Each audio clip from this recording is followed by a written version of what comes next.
Hey, this is the Bunmom Life with me, Jessie, and my 3 buns, Rue, Linus, and Timo. You may know us from our Instagram account, Little Loppy Rue, and we're here to share with you our journey as a bun family. Let's hop to it. Hello, everyone. Welcome back to the Bunmom Life. I am so happy to be here. We have a rainy day today, so it feels extra cozy. So I'm here with my cup of tea with you, and I just want to take a moment to thank all of you again for joining us, for tuning into this podcast, and for spending time with us and with our stories. It really means a lot to us here at the Little Loppy Roo family. When we read your comments and your messages, it completely makes our day. As many of you know, I started this podcast a little over a year after our sweet Linus passed away, and this podcast was really a tribute to him. And now also a tribute to our other sweet boy, Timo, who followed Linus to bunny heaven back in November. And this podcast has been a way for us to continue to remember them and how much they've changed our lives.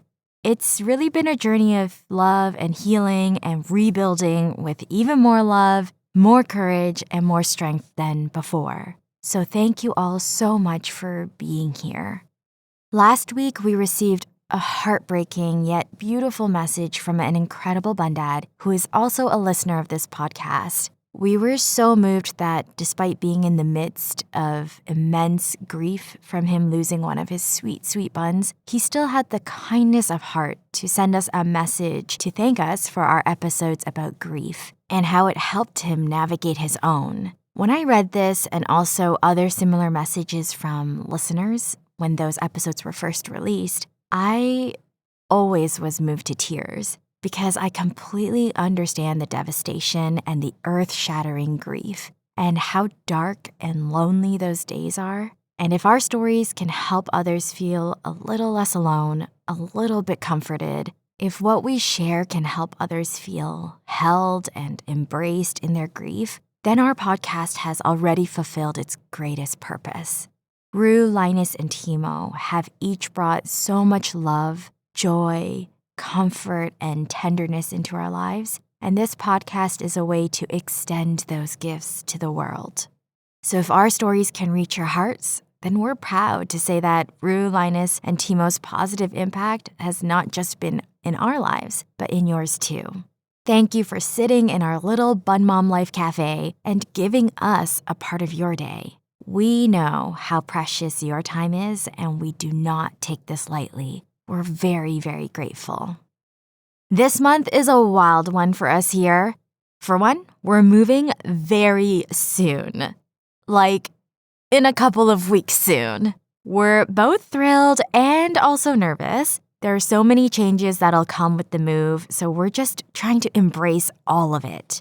We can't wait for Rue to be running around and to see her experience running up and down flights of stairs for the first time. She'll be a free-roam bunny in a multi-level house instead of a condo.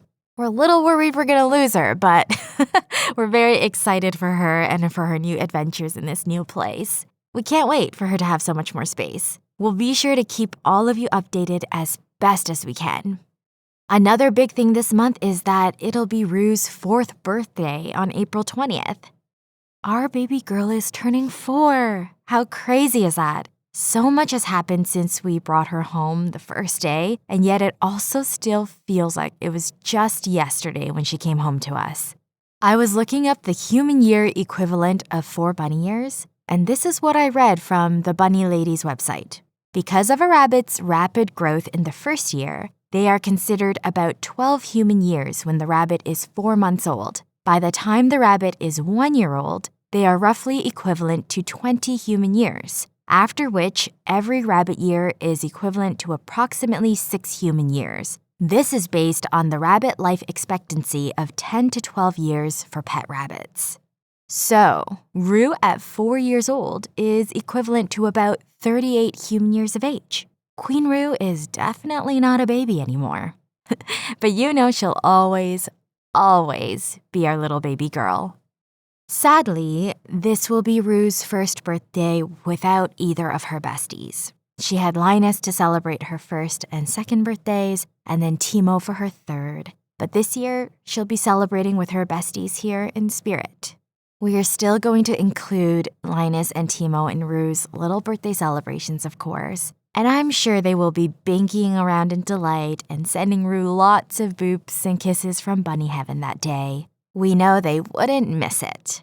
Rue's birthday falls around the time that we move, so it'll be quite a hectic period of time. We've already ordered her birthday cake from one of our favorite bunny shops, Wags and Whiskers Co. These ladies are brilliant at what they do. They're so creative and so talented, and they're Toronto-based, so we absolutely love supporting them. And our bunnies love their products, so it's all great. All right, so today I'm going to share more about the less glamorous duties of being a bun mom. Being a bun parent is not easy. Contrary to what many people think, bunnies are not low-maintenance pets. Unfortunately, so many bunnies are surrendered or abandoned because people just haven't done their full research on the type of commitment and the costs involved with having a bunny. And it's really, really sad for those bunnies. So hopefully as we share our stories, it'll help those who may not know to see all the aspects of what it's like to have a bunny, how amazing and fulfilling it is, but also how much of a commitment and responsibility it is. I feel so strongly that bunnies are not just pets, but they're family members. So it really breaks my heart whenever I see or hear of bunnies being given up or given away because they're not really seen as family, more like an accessory that can be put aside when it's no longer convenient or they're not as fun for the caregivers. Bunnies are not nearly the easiest or cheapest furry companions to care for. As many of you may personally know, or may have heard from our own experience, caring for Rue, Linus, and Timo has not been a walk in the park or a smooth ride. There have been many ups and also many, many downs, many incredibly happy moments, but also a fair share of stress, worry, and fear. Not to mention lots of money. For us, it has all been fully worth it because each of them really is an irreplaceable part of our family and our hearts. And we really hope that more and more people will see that and will treat bunnies and all furry beings as such. What a beautiful dream it is if one day this world no longer needed animal shelters or rescues, that all pets live in a loving, forever home, and no bunny, no other fur baby was ever left behind. I believe the world can be more beautiful, and I believe that we can do it together. I've seen amazing, incredible people spreading the awareness, sharing so much information about what it takes to care for a bunny, and I really believe that it has an impact. So let's not give up, but let's continue to keep going and keep working hard and doing our best for these beautiful furry family members. Okay, let's start with grooming and brushing. If you don't know, bunnies need to be brushed very regularly. Since they can't vomit, whenever they clean themselves, they end up swallowing their fur, and if there's too much of it in their gut, it'll cause blockage and can result in GI stasis, which can be lethal. So brushing is incredibly important, especially when the bunny is molting. I find that the frequency of brushing really depends on the bunny and the type of fur that they have. But for us, it's always better to be safe and brush more than not enough. For our brushing sessions, we pick up our bunny, whosever turn it is, and we put them onto a table with a blanket on top.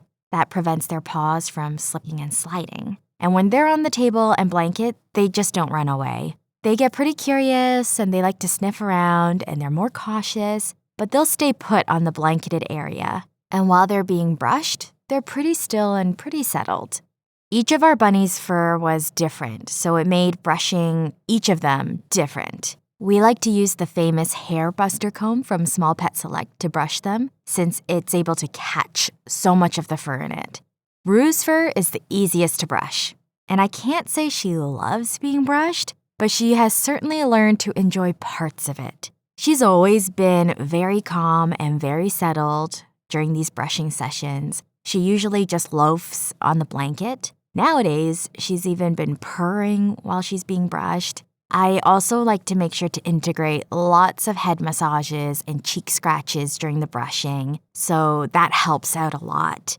Sometimes she may get a little treat or piece of veggie while she is being brushed, but she always gets one once we're done.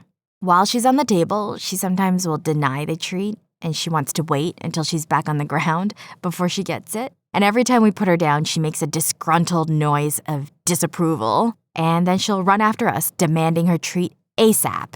I love those little grunts. I don't know if you've heard a bunny do a little grunt. I can't imitate it because I just don't have that sound in me, but it sounds similar to the human version, which is mm, mm. So that's what Rue likes to do. Linus's fur was really different. Since he was part Angora, his fur was super soft, like velvet. And although each individual strand of fur was very light, he had a ton of volume, lots of it. So brushing him with the hairbuster comb actually wasn't the easiest. It often gets stuck in his fur because the layers were so thick, so I'd have to brush pretty much layer by layer. It took a lot more time to brush Linus. We also tried purchasing a cat fur brush to see if the smaller, yet more condensed bristles would work better. It did a little bit, so we alternated between the two to brush Linus. Linus's grooming sessions were more work because he also required regular trims since his fur kept on growing. So for Linus, we really had to stay on top of his grooming, his brushing, his trimming in order to prevent mats from forming in his fur, which for him was very, very easy to happen. This is why a lot of Angoras get shaved and why Linus likely had that shaving accident. The trickiest part was under his belly and around his little private area. It was really easy for those parts because they were close to the ground to get tangled and matted. So we had to always be super careful to brush those areas out very well and keep them well trimmed. Timo's fur was also different from the other two. He had less layers of fur on his body than both Rue and Linus, and he had a mane of fur around his bum. Brushing him wasn't difficult, but he enjoyed the brushings the least of all of them. He did not like the comb at all. He would flinch all the time, so we tried to be extra gentle with Timo. Despite him disliking the brushings the most, he was also the one who got the most comfortable up on the table. He would get super cozy and even lay down on the blanket. Timo was also handled the most out of all three because of all of his meds, so that could also be why he just got so used to being picked up and put onto the table. He was like, you know what? This is gonna happen. Might as well make the most of it. Let's just lounge and enjoy. After each brushing session, as you bun parents probably know, I'd be covered head to toe in fur. Even my face will have fur stuck to it. Inside my eyeballs, up my nose, literally everywhere. I remember during the pandemic when I was brushing Rue while she was molting, so tons of fur, I'd actually wear a mask because I kept getting fur in my nose and in my mouth. After these sessions, I thoroughly lint roll my clothes, my bare arms, and even my face. Not kidding. We clean our place pretty frequently, and still there's always fur hiding in all the corners of every room. When we sit on the floor of the carpet to hang out with Rue, guaranteed our butts will be covered in fluff when we get up. And you know what part collects the most amount of fur in our home? Under our bed. Rue's giant hidey house. We have a carpet under there, which allows the fur to accumulate instead of rolling away, which actually makes cleaning a lot easier. And it's incredible how somehow the fur all just end up rolling together into these big fur balls. And I have coined them Tumblefluffs, like tumbleweeds, except fur versions. So we have lots of Tumblefluffs everywhere. And Rue loves to sleep under the bed at night with us and during a part of the afternoon when she's in her deep sleep. So the amount of Tumblefluffs under there never ceases to amaze me. I feel like I clean them one day and a couple hours later, there's another Tumblefluff fluffing around. The number of times I get fur stuck in my eyes is insane. And the number of times I've been woken up at night because a feeling for tickling my face is also a little too many times. Have any of you ever experienced this? Or is this just me? Another part of grooming is trimming our bunnies' nails. Not every brushing session requires us to cut their nails since it's not as frequent. I think we cut their nails perhaps every 2 months or so. I'm really just guessing. Our telltale sign is how strong the click of their nails on our floors are. Most of the time, they're running on the carpeted areas, and there are some parts, like the small hallway to our bedroom, that doesn't have carpet. So when they're running in between rooms, we can hear their little paws on the floor. And if the click of their nails is at a certain volume, we know it's time for them to get their nails trimmed. We also feel it when we get them to perch on our hands or our arms or our legs for treats or snacks. So just like brushing, we set them on the table with a blanket. Sometimes I cut their nails on my own. Sometimes Bundad helps out. Rue and Linus were always pretty calm with nail trims, so I was always able to do them on my own. Timo was very sensitive to his paws, especially his thumpers being touched, so Bundad would need a help out. There is a great hack that we've used since the very beginning that we learned from the Well-Kept Rabbit, which is to use a piece of mesh from produce bags you find at the grocery store, the ones that some fruits are usually packaged in. They're like little nets with small holes in them. We use the mesh to put over their paws and stick their nails through the holes, which then helps with getting the fur out of the way so you can clearly see the nails to trim. Brilliant hack, so helpful, and we've been using it since day one. To trim their front paws, I usually keep them with all 4 paws on the table and gently take each front paw into my hands. Sometimes they would tug their little paw back to their bodies, but for the most part, they don't fight and let me trim them. For their back thumpers, I like to hold them up against my chest so that they're sitting upright with their bums on the table, and then I'd have one hand on their chest holding them against me, and the other hand would do the trimming. Again, this was doable with Rue and Linus, but for Timo, we needed a little more support, so Bundad would hold him the same way, and I would trim his thumpers. Linus's nails were the hardest to trim because they were black. That always made us so nervous because we couldn't see the quick, and we really didn't want to cut too deep and make him bleed. So what we'd have to do is use a flashlight to shine underneath his nail, and it would help outline the silhouette of where the quick started. We always stayed on the safe side and would just trim the tips each time. I used to get so sweaty from trimming their nails because it was such a nerve-wracking experience as a new bunny parent. I think most bunny parents are pretty nervous about this part, and I think it is really my least favorite of all the bunny grooming duties. Not the most enjoyable part for me. All right, the last task I want to talk about that is not so cute is cleaning in general. Whether that's cleaning the litter box or cleaning the carpets or sweeping and vacuuming, etc., how much do we clean? The short answer? All the time. Bunnies themselves are super clean, so thankfully we don't have to clean them. They clean themselves meticulously throughout the entire day. They just don't like to be dirty at all.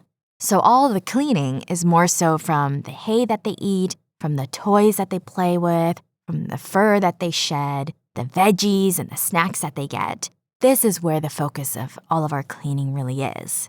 When it comes to sweeping and vacuuming, this is something Bundad and I do pretty much daily. And that's because we try to give Rue lots of toys to keep her busy, and these toys can often be quite messy. For example, any chew toys will often leave bits and pieces behind. We also like to put little forage boxes together for her enrichment, and we'll put in a mix of hay and forage blends. So this creates quite a mess because Rue will dig through it, which is what it's intended for, and so hay and forage tend to get everywhere. And Rue loves throwing the forage box around, tipping it sideways because she's absolutely brilliant and knows how to get the good stuff right at the bottom. And we also have forage mats, which eventually accumulate lots of tiny bits and pieces of forage that gets left behind because they may not be the bunny's favorite parts of the forage. And as we mentioned, lots of fluff and tumblefluffs everywhere, especially if they're molting, and they're all just floating around. So we sweep and we vacuum pretty much every day. We sweep up the large pieces of scattered hay and remainder of toys, and then we vacuum up all the tiny pieces we can't catch with the broom, and we vacuum the carpets as well. By the way, have you ever heard your bunnies sneeze? It's so adorable.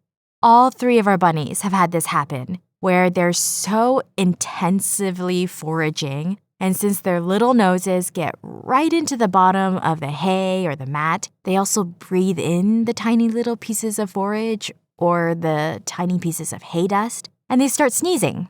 At the start, when I first heard it, I was like, "What is that? What's going on? Are you okay?"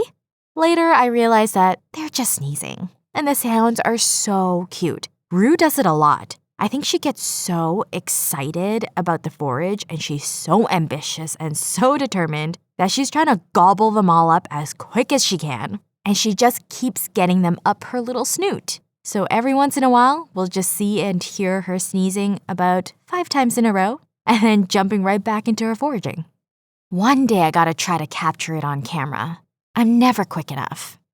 In terms of the litter box, we used to be so diligent with cleaning it every other day. Mind you, it was pandemic times and we had nothing else to do. Nowadays, with a busier schedule and admittedly sometimes just not feeling it, we'll stretch it even up to 4 or 5 days. Yeah, I know. Yuck. But since we have a plastic grid at the bottom of our litter box, it really helps to keep it pretty clean for a while. Rue's paws don't ever touch her pee or poo, and the hay doesn't touch it either since it's being held up inside a hay bag that hangs above the litter box, so we can get away with not cleaning it for a little longer. Some of you may have questions about the grid. So we use a grid that we cut down from plastic ceiling light panels that have an egg crate design. The grid is not like wire grids at all. They're a lot thicker, and so we've never had any issues with our bunnies' paws standing on them. FYI, never ever use wire flooring for your bunnies. I think like most things, the plastic grids may or may not work for a bunny depending on the bunny themselves. Rue, Linus, and Timo have never had any issues with them. They don't get sore hocks or anything like that, so they work perfectly for us. They're just a little bit of a hassle to clean because you have to get into the corners of each of the little squares of the grid. But other than that, it's an amazing way to keep our bunnies' paws clean and also to minimize hay waste. Other than from the forage hay boxes we use for the bunnies' enrichment, we don't get much hay mess from the litter boxes. Again, because of the hay bag that we use and also because of the grids.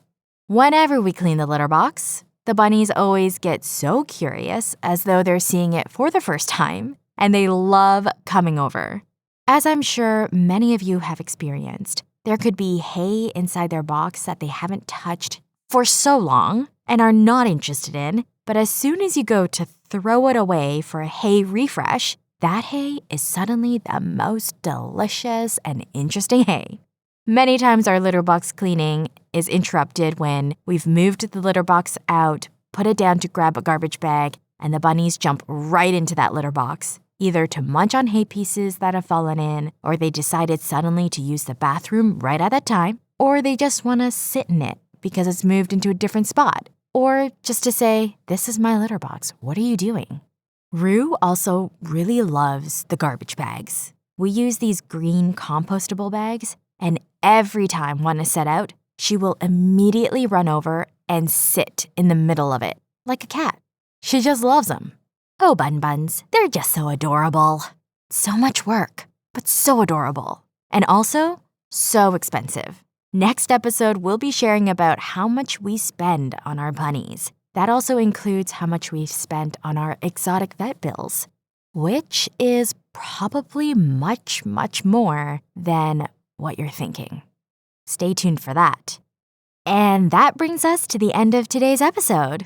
We hope you enjoyed hanging out with us today, and we want to thank you again all for being here. Remember, we love to hear your feedback, so please do share with us if you have a moment. Have a wonderful day or evening wherever you are. Remember always that you are loved and cherished. we're here for you. Our Bun Buns send you lots of boops. Bye!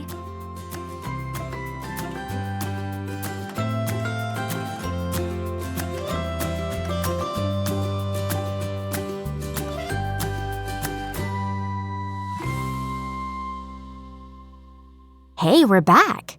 Sort of. Just popping in to say a friendly reminder that we are not licensed professionals here on the Bunmom Life podcast. Everything that we've shared is just our own personal stories and experiences. So if you have any questions or concerns or need any advice about your bunny, please do consult a professional or an exotic vet. All right, we'll see you next time.